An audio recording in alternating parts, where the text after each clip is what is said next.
Disse o Senhor: ocultarei eu a Abraão o que faço, visto que Abraão certamente virá a ser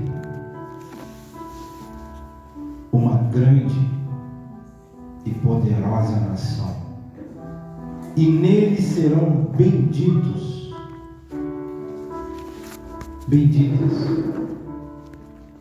todas as nações da terra.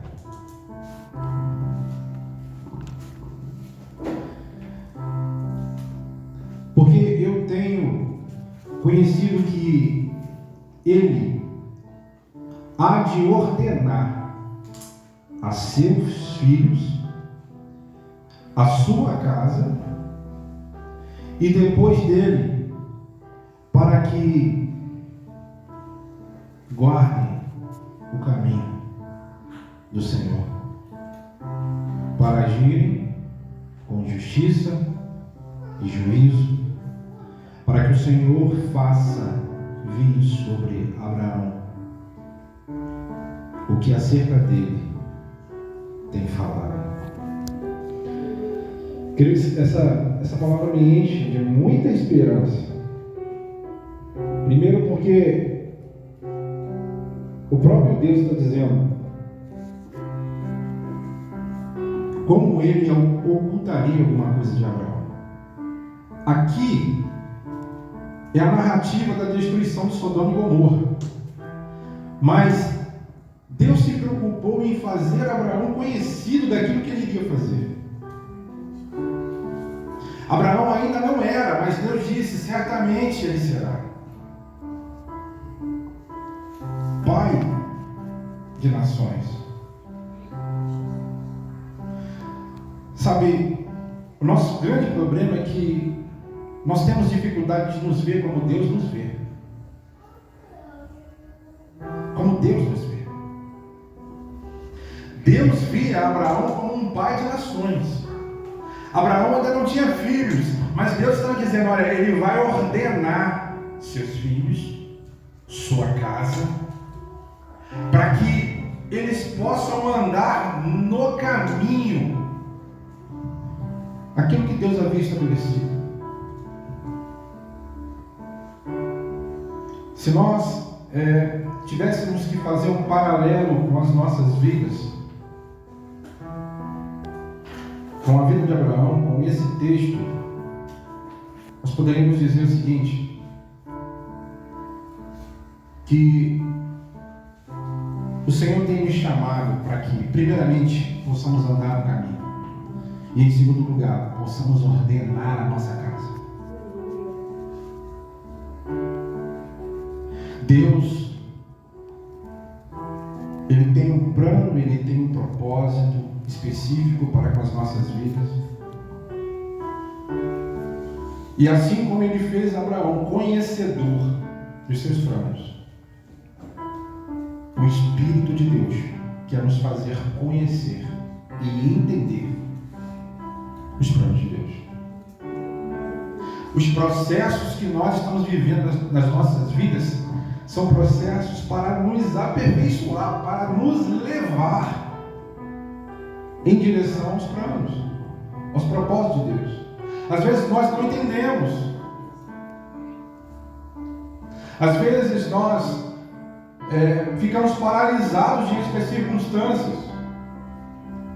Mas a palavra diz que Abraão, ele creu contra a esperança, ou seja, não havia possibilidade, mas Deus estava dizendo que iria fazer. Abraão quis dar um jeitinho, ele quis fazer as coisas do seu jeito. E assim somos nós.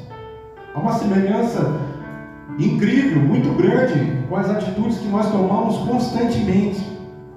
Porque o nosso maior desafio é permanecer naquilo que Deus disse. Jesus disse: permanecei em mim. E permanecer no Senhor é suportar os processos. O processo da poda. Porque quando Jesus disse assim, permanecer em mim, foi em João capítulo 15, onde ele está falando da videira. E ele está falando sobre um processo de aperfeiçoamento. que todos nós precisamos passar. Para quê? Para dar frutos. E nenhuma árvore dá fruto para si. Fruto que o Espírito gerar dentro de você não é para você. É para o corpo. É para a edificação dos santos. Mas o desafio é permanecer no Senhor, suportar os processos de aperfeiçoamento, de amadurecimento, de treinamento do Espírito sobre nós. É entender a hora de entrar e a hora de sair. Jesus, ele entendia os momentos. Quando seus irmãos chegaram e falavam assim: olha, por que você não vai para se mostrar diante de todos? Ele disse: não é chegada a minha hora. Quando Maria chegou e disse assim para ele lá nas bodas de Canaã, para que ele fizesse alguma coisa naquele episódio onde faltou vinho, ele disse: mulher, ainda não é chegada a minha hora. Ele era guiado pelo Espírito. O Espírito conduziu Jesus para dentro da sinagoga em Lucas capítulo 4. O Espírito conduziu Jesus para o deserto para ser tentado pelo diabo. O Espírito estava sobre ele, operando sinais, prodígios e maravilhas, e tudo que Jesus fez foi através do Espírito. Isso significa que eu e você não podemos fazer nada sem que o Espírito nos conduza. Nada, absolutamente nada. O que você fizer sem a obra do Espírito é obra morta. O que você fizer sem a presença do Espírito, melhor dizendo, é obra morta. Porque o Espírito vem para nos revelar a vontade do Pai. Em Romanos 8, Paulo vai dizer que o Espírito testifica que nós somos filhos de Deus. Você não é filho de Deus porque você vem na igreja. Você não é filho de Deus porque um dia você levantou a mão e aceitou Jesus. Você não é filho de Deus porque você tem uma Bíblia linda. Você não é filho de Deus porque você canta canções. Você é filho de Deus. Você se torna filho de Deus quando o Espírito de Deus vem morar dentro de você. Morar, habitar em você. E aí sim, você se torna filho de Deus. Porque esse Espírito de Deus vai te convencer do pecado, do juízo. Ele vai revelar a mim e a você a vontade do Pai. E se você continuar lendo em Romanos capítulo 8, você vai entender que aqueles que têm o Espírito de Deus, eles vão caminhar de uma forma diferente. Eles não serão dominados pela carne. Eles não serão dominados pela sua própria vontade. Mas diz lá que o mesmo Espírito que vivificou a Jesus de dentre os mortos, ele vai vir e vai vivificar os nossos corpos. Ele vai trazer a verdadeira vida para dentro de mim e para dentro de você. Para quê? Para que você tenha a mente de Cristo, para que você compreenda a vontade de Deus, para que você ande como Jesus andou. Andar como Jesus andou é um desafio. Todos os dias nós precisamos nos moldar.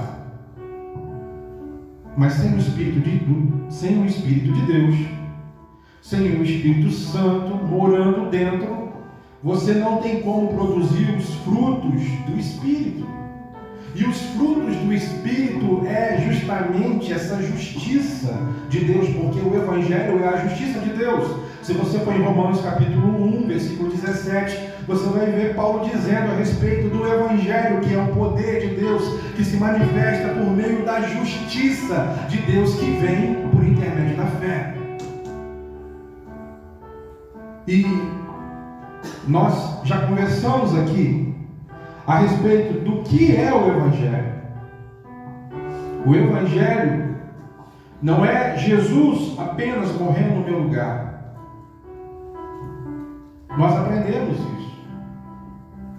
Que o Evangelho é Jesus morrendo por mim.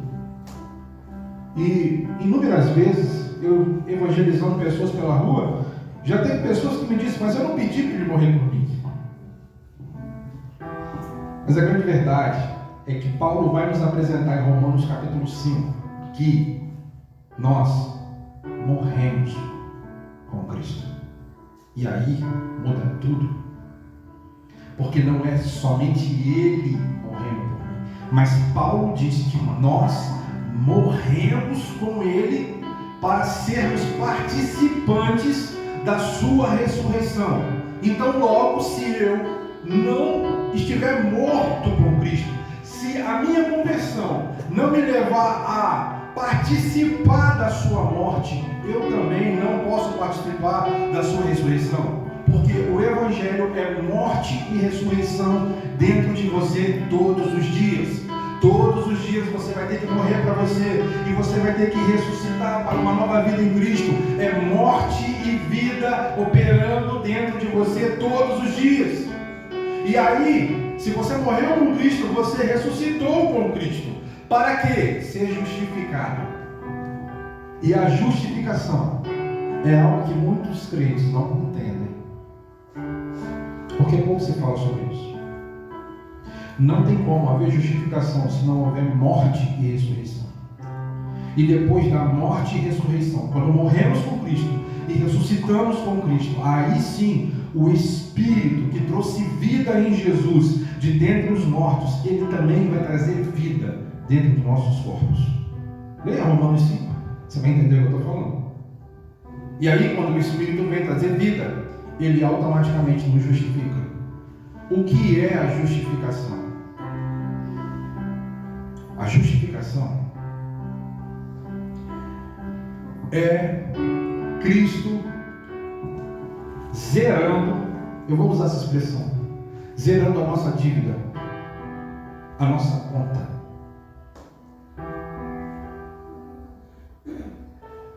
Vamos supor que eu tenho uma dívida de 1 milhão no banco. Misericórdia. E um dia o gerente do banco me liga e fala assim: olha, sua dívida foi paga. Isso é perdão. Mas ela não só foi paga, mas o mesmo débito que você devia foi colocado agora na sua conta. Isso é justificação. Cristo nos perdoou e Ele nos justificou. Ele nos levou a ser herdeiros, na verdade co-herdeiros com Cristo. Nós não tínhamos nada, estávamos condenados, a nossa dívida era alta demais, não tinha como ser paga. Mas Jesus foi na cruz e pagou a nossa dívida e nos tornou justos como Ele é justo. E Ele nos fez co-herdeiros, porque Ele é herdeiro. Então Ele pegou a herança que era dele e repartiu comigo e com você. E disse: agora vocês são co-herdeiros. Em Romanos e 1 Coríntios capítulo 5, Paulo vai falar sobre o ministério que todos nós recebemos. Se você me disser aqui hoje que você não tem um ministério, eu posso te afirmar que você tem um ministério. Você recebeu o ministério da reconciliação. Na cruz, algumas transações foram feitas: perdão, reconciliação e justificação. Em 1 Coríntios capítulo 5, lá no finalzinho, 17, 18, agora eu não me lembro, Paulo vai falar sobre o ministério da reconciliação. Esse ministério da reconciliação é a capacidade de reconciliar filhos ao Pai. É a capacidade que nós recebemos da parte do Espírito Santo de conectar céus e terra. A única finalidade de termos essa capacidade, lembra aquela chave que foi entregada nas mãos de Pedro, para que tudo aquilo que fosse ligado na terra também fosse ligado nos céus. A capacidade de conectar, de trazer a realidade dos céus, é para reconciliar vidas, transformar pessoas. Deus não tem nenhum motivo para manifestar poder e graça, para derramar o seu Espírito como foi em Pentecostes, se isso não for para reconciliar o homem consigo. E em Lucas capítulo 15, nós vamos ver 3 situações que falam sobre reconciliação. A primeira, deixa eu pular para lá, é de uma moeda. 3 exemplos que foram usados para falar a respeito de reconciliação. A primeira da moeda, fala da moeda. O segundo exemplo é da ovelha. E o terceiro exemplo é do filho pródigo.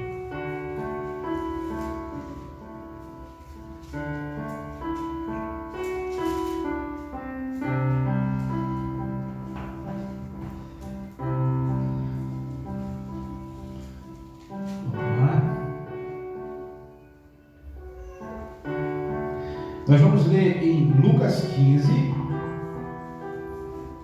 versículo 18. Somente esse. Olha só o que o filho disse. Ele disse, Lucas 15, 18: levantar-me-ei e irei ter com meu pai, e dir-lhe-ei: Pai, pequei contra ti, contra os céus e perante, pequei contra os céus e perante a ti. Já não sou digno de ser chamado seu filho, faze-me como um dos teus trabalhadores. Por enquanto, somente até aí. Esse texto de Lucas 15, Jesus está contando 3 parábolas, comparações, para falar a respeito de um assunto. Se você for ler no início do texto, do capítulo 15, você vai ver quem era o público de Jesus. E é interessante você entender para quem Jesus está falando. Antes de ir para o conteúdo, é importante você entender para quem Jesus está falando. Ele estava falando para pecadores e para os fariseus. Os fariseus eram mestres da lei, homens que conheciam a lei e que a todo tempo estavam tentando de alguma forma atingir Jesus. Quando Jesus fala a respeito de uma moeda perdida, muitos ali se identificaram como aquela moeda. Por quê?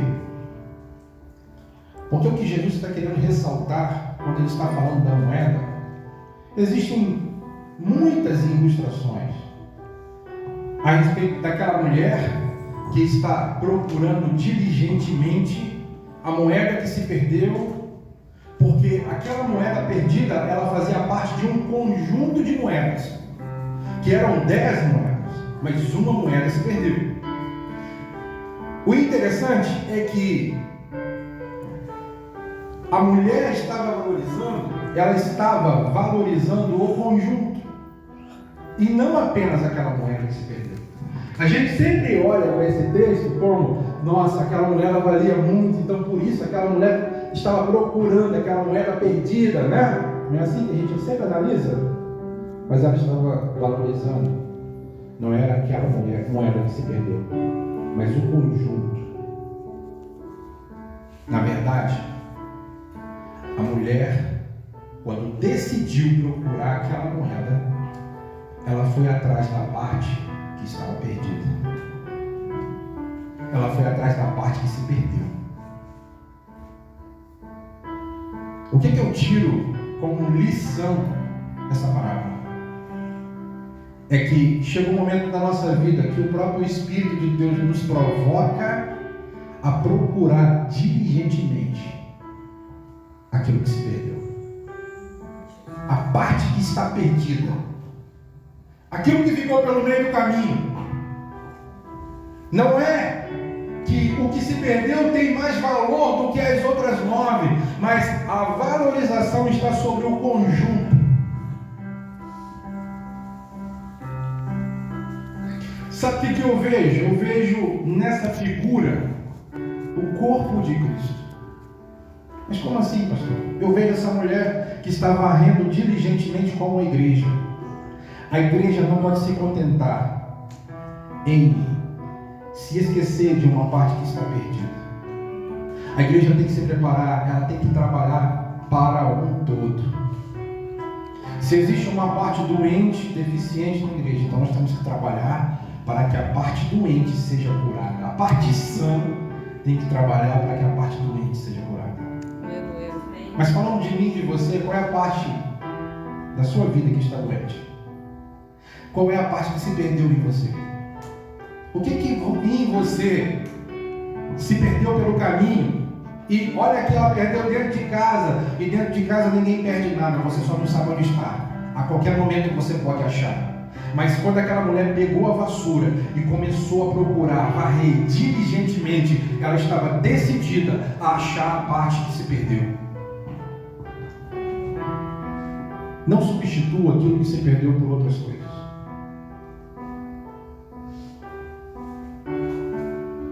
Vá atrás da parte perdida. E quando Jesus começou a falar sobre isso, muita gente se identificou. Porque a moeda, ela tinha valor, mas ela tinha um valor que o homem dá. A moeda por si só, ela não podia mudar a sua situação.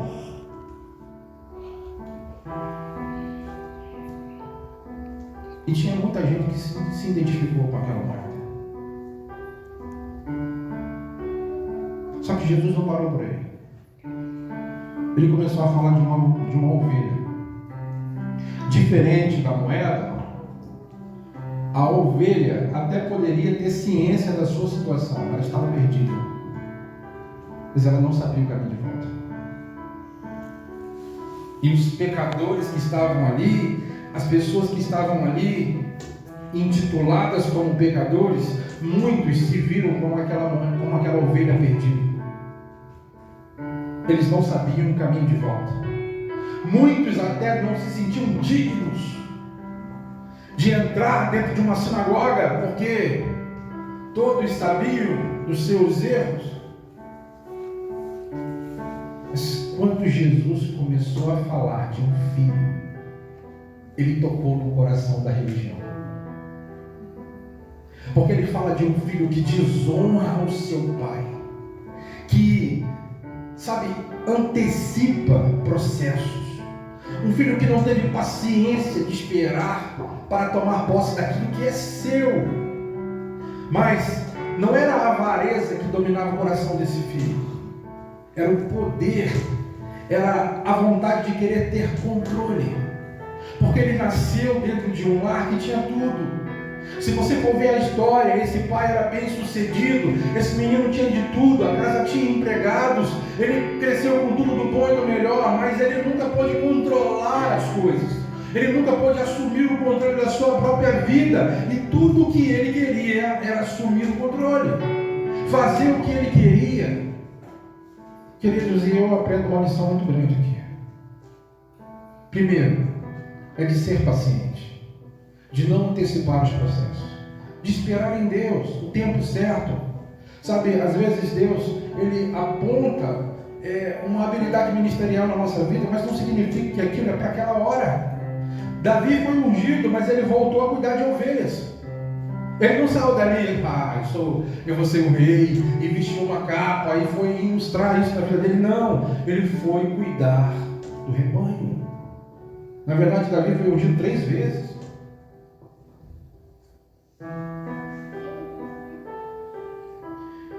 Mas havia um processo, havia um tempo. Nós não podemos quebrar o tempo do aperfeiçoamento, daquilo que Deus ainda está desenvolvendo dentro do nosso coração. Não podemos gerar algo prematuro, precisamos esperar o tempo, a hora e o modo de Deus para as nossas vidas. Tudo aquilo que tudo aquilo que Deus vai fazer em você, existe um tempo para isso. Existe um modo de como fazer. E nós precisamos buscar o discernimento para não antecipar, mas para esperar o Senhor com paciência. sabendo que aquilo que Ele nos prometeu, Ele vai cumprir. Ele vai cumprir aquilo que Ele nos prometeu.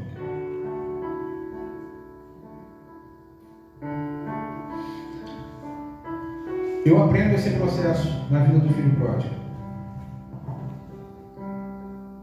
Aprender a ter paciência. Esperar o momento certo. E esse jovem, como os irmãos conhecem a história, ele vai em busca daquilo que o seu coração desejava. E isso é o que acontece com toda pessoa que deixa de ouvir a voz de Deus, que deixa de ouvir a voz do Pai. Enquanto estamos em conexão com a voz de Deus, o Espírito de Deus nos revela. Quem que levou João Batista para o deserto? O Espírito. Quem abriu a boca de Pedro após o derramamento do Espírito em Pentecoste? E Pedro pregou para uma multidão e 5.000 almas ou mais se converteram. Algumas coisas nós só podemos fazer pela vontade do Espírito. Não é na força do nosso braço. Não é como a gente pensa, não é como a gente quer. Nós vamos ter que parar algumas coisas das nossas vidas. Pelo simples fato de não termos ouvido a voz de Deus, vamos ter que refazer uma caminhada, porque foi isso que aconteceu com esse jovem. Ele foi até onde o dinheiro deu. Ele foi até onde, sabe? E ali, sozinho, depois de um tempo, quando o dinheiro acabou, os amigos já não estavam mais ali. Porque até para fazer a obra de Deus, às vezes a gente encontra pessoas que nos apontam uma direção que Deus não está nos direcionando. E aí a gente se ilude com os aplausos, com o reconhecimento, porque tem alguém confirmando aquilo, dizendo, não, vai por essa direção, faz isso que vai dar certo, querido. Não é por aí. O nosso balizador não tem que ser a opinião dos outros, mas a vontade de Deus, aquilo que o Espírito está falando. Não podemos nos mover por impulsos.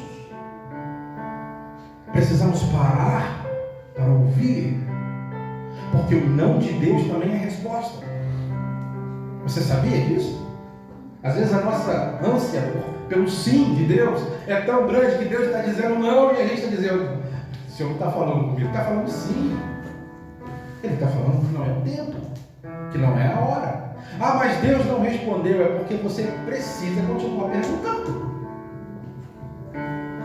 Se Deus não te respondeu, não é uma autorização para você fazer o que você quer.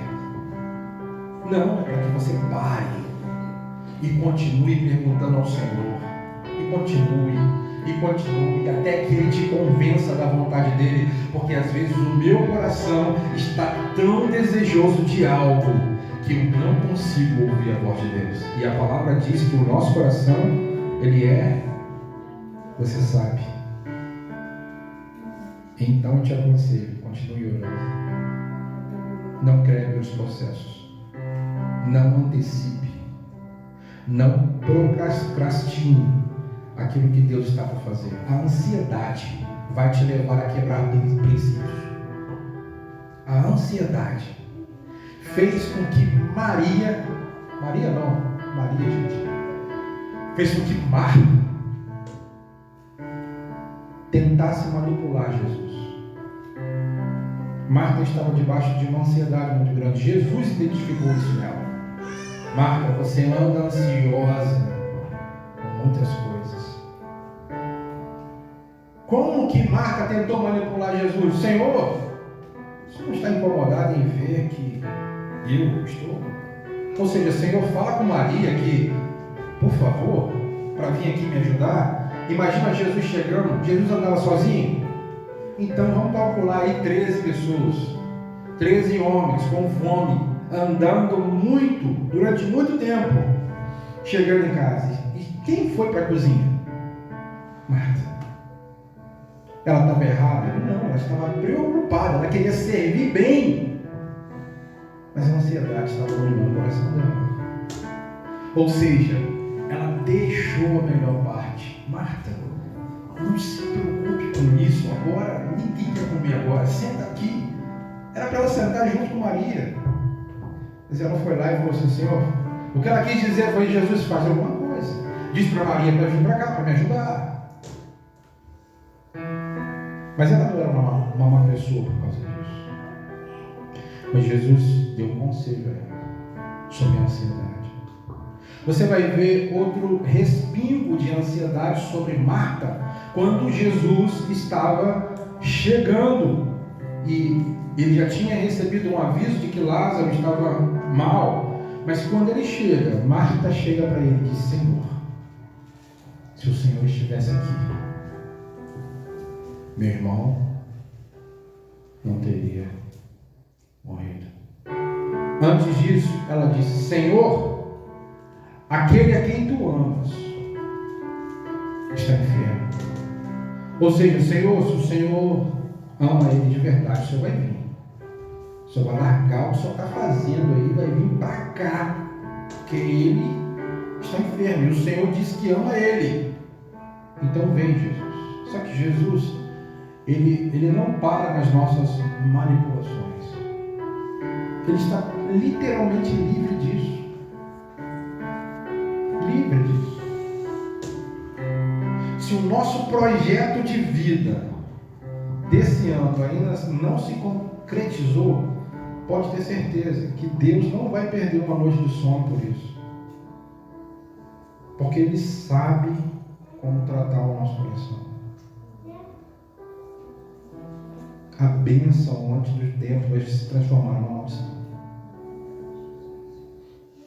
Então, quando eu falo de bênção, eu estou falando de providência de Deus. Vai se transformar numa maldição. Respeite os processos. Espere o tempo de Deus. Não abra portas que Deus ainda não autorizou. Melhor do que você não ter uma porta aberta é você ter várias portas e não saber qual que você tem que entrar. Então espere em Deus. Descanse seu coração. Se molde aos propósitos de Deus. Olha para dentro de você e veja qual é a parte que se perdeu aí, que precisa ser restaurada. Qual é a parte que se perdeu? Sabe, eu tenho certeza que o Espírito já identificou dons proféticos, já identificou dons ministeriais, dons, habilidades. E ao longo do caminho a gente vai, sabe, engavetando algumas dracmas e, sabe, paralisando aquilo que é para o corpo. Lembre-se que o fruto você não dá para você.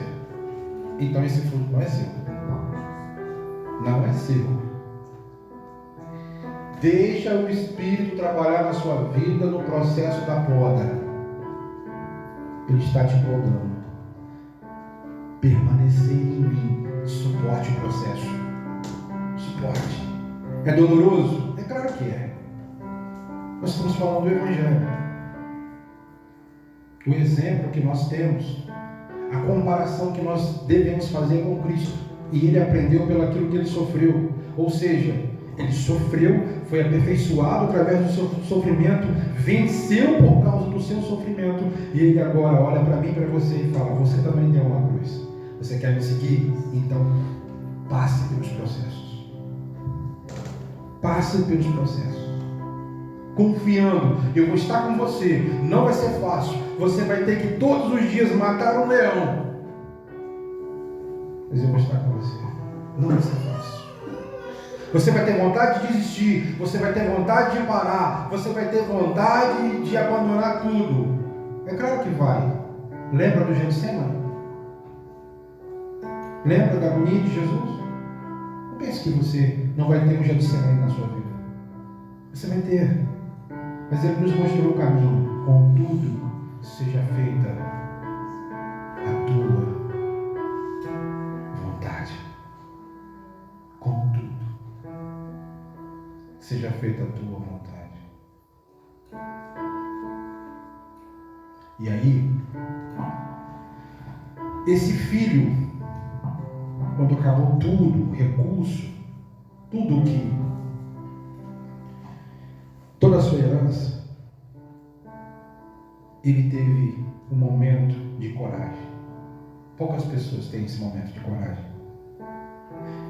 Porque ele falou de si para si mesmo. Algumas coisas na nossa vida não mudam se você não olhar para você mesmo e dizer: faça isso.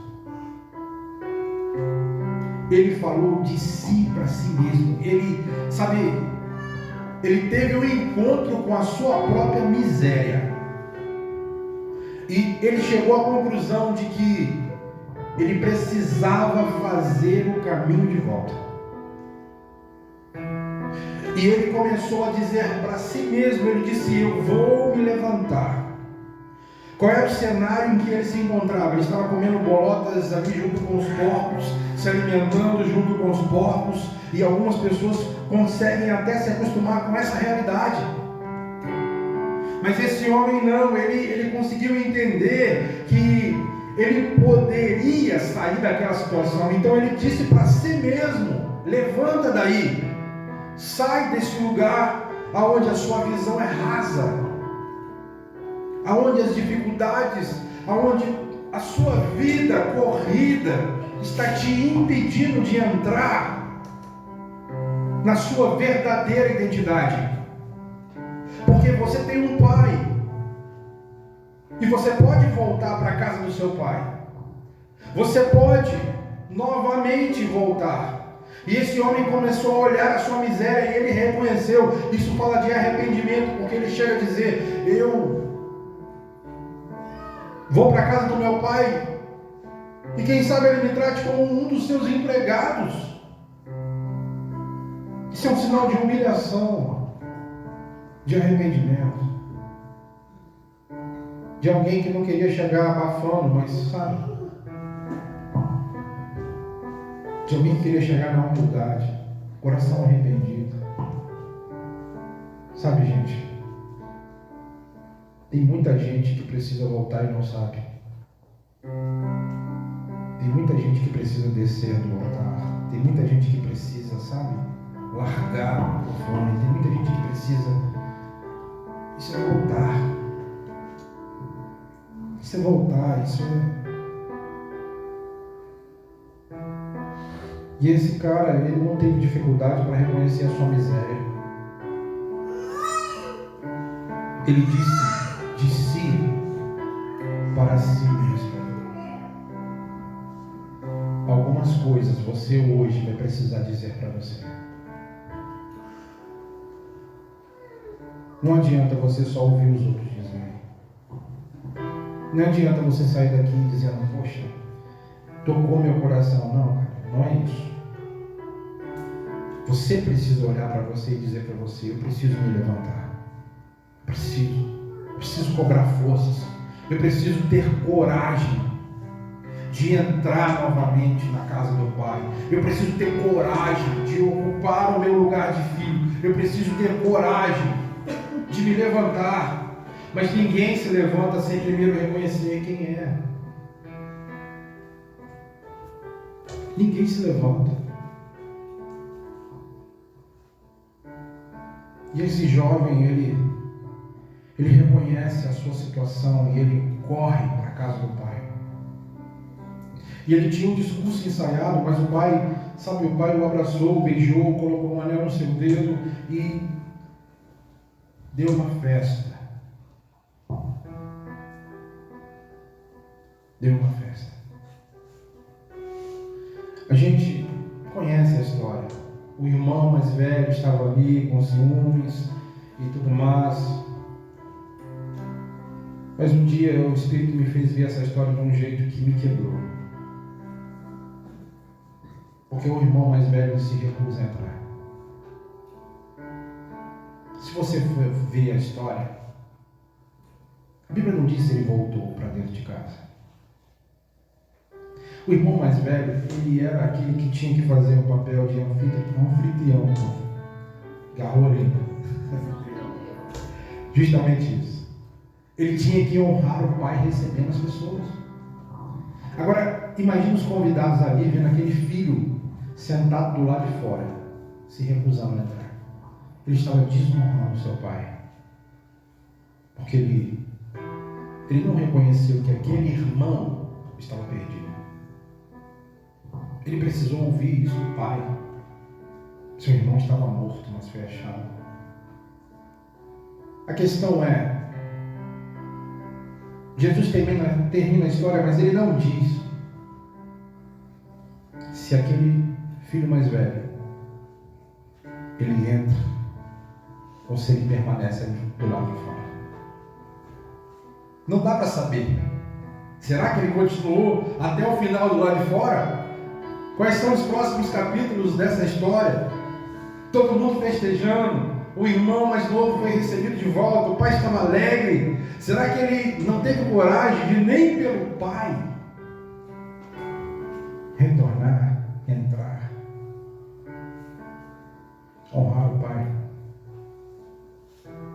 Sabe por que eu acredito que essa história não teve fim? Ali.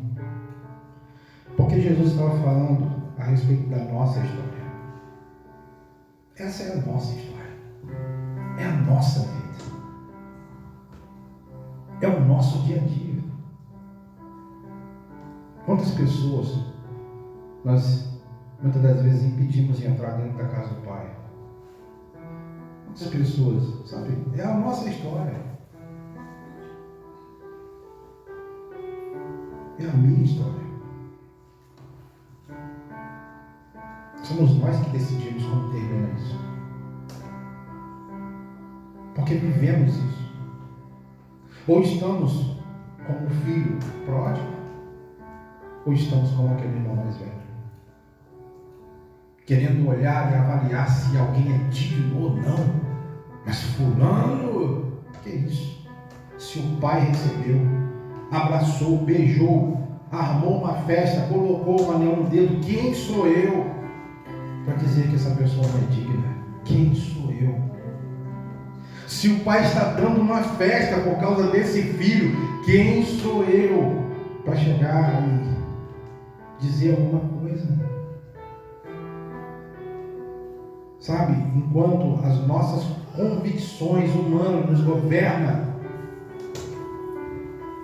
nós nos distanciamos da vontade do Pai. Mas quando olhamos para o coração do Pai, para o amor do Pai, sabe como que eu vejo essa parábola? Ela é chamada do filho pródigo, mas eu analiso essa parábola como o pai que corre.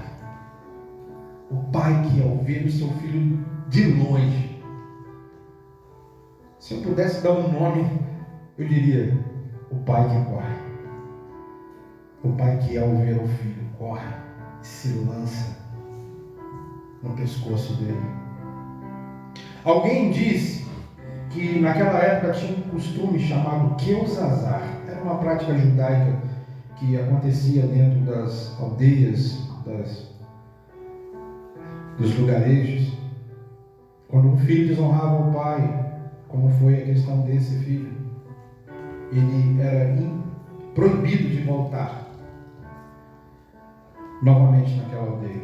E o Keuzazar era um expulsamento público, onde algumas pessoas até apedrejavam, porque foi uma desonra. Ele pegou o recurso daquela região, daquela aldeia, e levou para outra região, o recurso que estava ali entre eles. Ele desonra o pai. E alguém disse que o pai tinha esperança de ver esse filho voltar, e ele não queria que ninguém da aldeia o avistasse antes dele. Então o pai estava sempre olhando.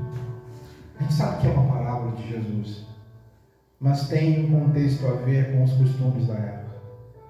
O pai estava olhando por isso, porque ele queria ser o primeiro a achar o filho, a encontrar o filho, antes de qualquer pessoa.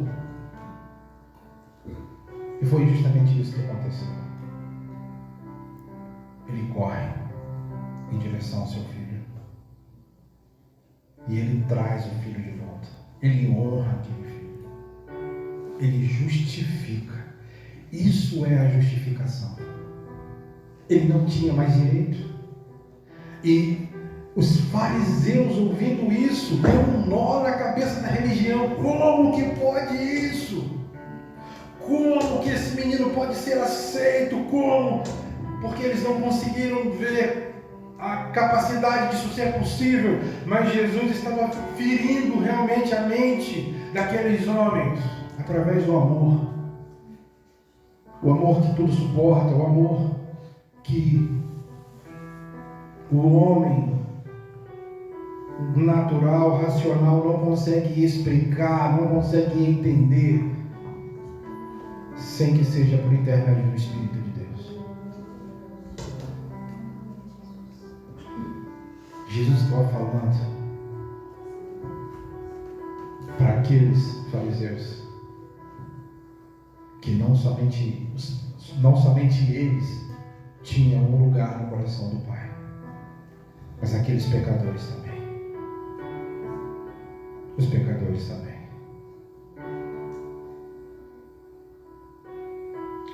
Você pode se levantar nessa noite e, não literalmente, ainda não, mas você pode se levantar nessa noite e ir em direção ao Pai. Você pode. Na verdade, você deve fazer isso. Você pode fazer isso. Você pode dizer para você mesmo: eu vou me levantar. Eu vou me levantar. Sabe, você sabe quem mora aí dentro de você. Você sabe as promessas que Deus te fez. Você sabe. Enquanto houver vida dentro de você, nada será revogado. Deus não vai tirar. Mas eu posso te dizer uma coisa: coopere com a obra que o Espírito está fazendo. Coopere. Eu acredito que Deus está levantando uma geração nesses dias que não vai trocar o Senhor pela fama, não vai trocar o Senhor pelas riquezas, não vai trocar o Senhor por nada. Uma geração que tem uma centralidade, que vai amar o coração do Pai, que não vai pegar a herança, que não vai pegar os recursos, mas uma geração que vai contemplar o coração do Pai. Amém? Glória a Deus. Você pode agora,